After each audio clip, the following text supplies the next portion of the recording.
اللہ تعالیٰ کی رحمتوں کے دروازے ہر وقت ہی کھلے ہوتے ہیں، کبھی بند نہیں ہوتے۔ عذاب کے دروازے کبھی بند ہوتے ہیں، کبھی کھلتے ہیں، لیکن اس کی رحمت کے دروازے ہمیشہ ہی کھلے ہوتے ہیں۔ حسن بصری تابعین کے سردار ہیں، وہ بیان فرما رہے تھے کہ جو اللہ کا در کھٹکھٹاتا رہتا ہے، اللہ دروازہ اس کے لیے ضرور کھولتا ہے۔ جو اللہ کے در پہ دستک دیتا رہتا ہے، اس کے لیے دروازہ ضرور کھلتا ہے۔ یہ ایک محاورہ ہے، انہوں نے بات غلط نہیں کی تھی، ایک محاورے کی بات۔ لیکن ایک بڑھیا کھڑی ہو گئی، کہنے لگی حسن کیا اللہ کے دروازے بھی بند ہوتے ہیں جو کھلوانے پڑتے ہیں؟ کیا اللہ کے دروازے بھی بند ہوتے ہیں جو کھلوانے پڑتے ہیں؟ تو حسن جیسی ہستی فرمانے لگے سبحان اللہ، ایک بڑھیا بھی اللہ کو حسن سے زیادہ بہتر جانتی ہے۔ رمضان کا مہینہ مزید ان کے رحمتوں کے اترنے کا سبب ہے۔ اللہ کے دروازے نہ چھوٹے ہوتے ہیں نہ بڑے ہوتے ہیں، وہ پہلے ہی، چونکہ اللہ کی کوئی صفت میں نہ کمی ہے نہ زیادتی ہے۔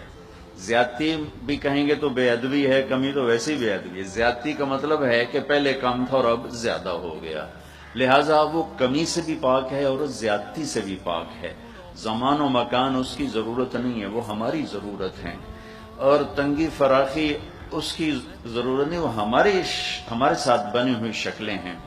تو اللہ پاک کی رحمت کے دروازے کھلے ہوئے ہیں، بارش کی طرح برس رہی ہے۔ ایک حدیث آپ کے سامنے پیش کرتا ہوں۔ رمضان کی آمد تھی اور اللہ کے نبی ممبر پر تشریف فرما ہوئے۔ اب تو دوسرا عشرہ بھی ختم ہونے کو ہے، اس میں بھی 1-2 روزے باقی رہ گئے۔ آپ رمضان سے پہلے ممبر پر تشریف فرما ہوئے اور فرمایا ماذا یستقبلکم، وہ کیا آ رہا ہے، وماذا تستقبلون، کس کے سامنے جا رہے ہو؟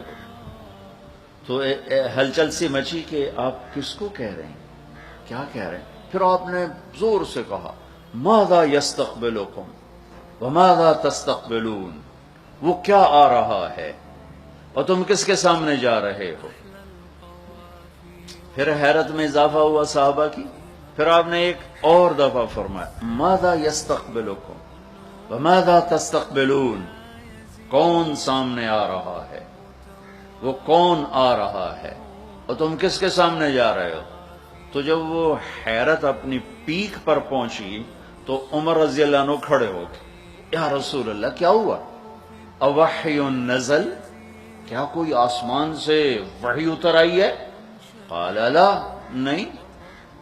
اعدو حضر، کوئی دشمن حملہ آور ہو گیا ہے، کسی نے اچانک حملہ کر دیا ہے اور آپ کو اللہ نے بتلا دیا ہے؟ قال لا، نہیں۔ تو کہ یا رسول اللہ کیا ہوا ہے؟ تو آپ نے کہا رمضان آ رہا ہے۔ سبحان اللہ، آپ نے کہا رمضان آ رہا ہے۔ کتنے خوبصورت انداز میں پیش کیا، رمضان آ رہا ہے۔ رمضان کو رمضان کیوں کہتے ہیں؟ رمضان کا مطلب ہے جل جانا۔ صلاۃ الاوابین حین ترمض الفصال، اللہ سے تعلق رکھنے والے ایک نماز اس وقت بھی پڑھتے ہیں جب اونٹ کے پاؤں جلنے لگیں۔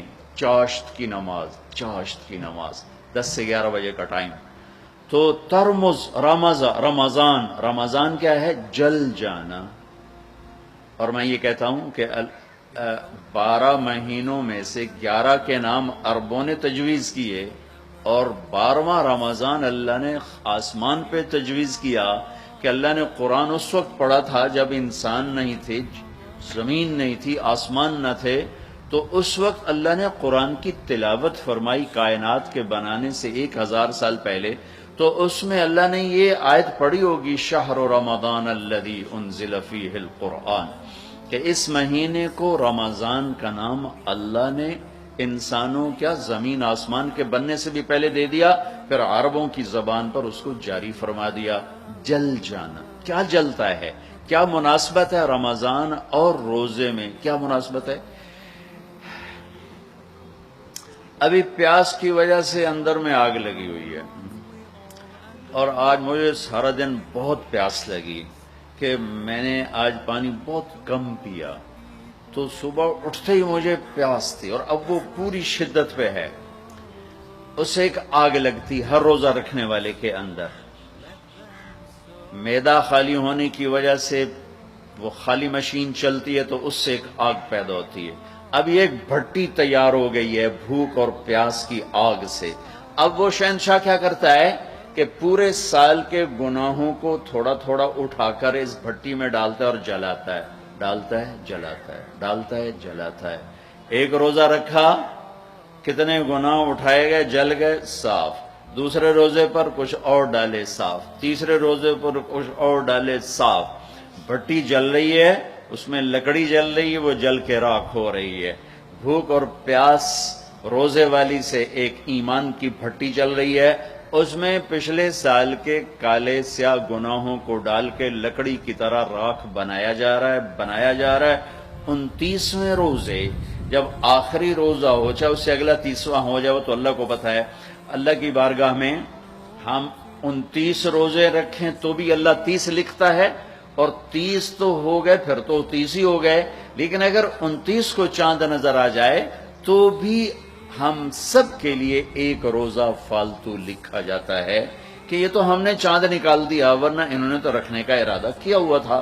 تو آخری روزے کیا ہوتا ہے؟ پچھلے سارے سال کے بچے کھچے گناہوں کو اللہ اس بھوک پیاس کی بھٹی میں ڈال کے جلا کے راکھ کر کے روزے والے کو صاف پاک پاکیزہ بنا دیتا ہے۔ رمضان أشجانا